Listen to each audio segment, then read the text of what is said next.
Hello বন্ধুরা, তো আজকে আমি তোমাদেরকে দেখাবো আমরা কী কী সবজি চাষ করি।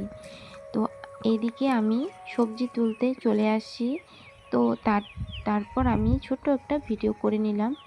তো আমি এখানে তোমাদেরকে দেখাবো কী কী সবজি আমরা এখানে করেছি জমিতে। তো সেগুলো আজকে আমি বলবো। এখানে আমরা লাগিয়েছি হচ্ছে পটল, তারপর হচ্ছে কাঁকরোল, তারপর হলো চাল কুমড়ো আর ঝিঙে। তো এগুলো সবজি আমরা এই জমিতে করেছি। আর গ্রাম্য পরিবেশে এই জিনিসগুলো কিন্তু সবাই করে। তো আমরাও এইদিকে লাগিয়েছি। আর কি বলো তো, এই গ্রাম্য পরিবেশে এই জিনিসগুলো থাকলে কি আমাদের নিজেরও খাওয়া হয়, আর আমরা সেগুলো বাজারে বিক্রিও করতে পারি।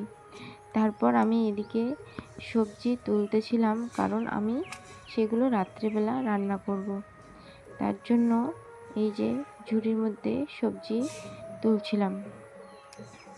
আর আমার ভিডিওগুলো যদি তোমাদেরকে ভালো লাগে, প্লিজ লাইক, একটা সুন্দর কমেন্ট আর শেয়ার করে দিবেন। টাটা, সবাই ভালো থাকবেন।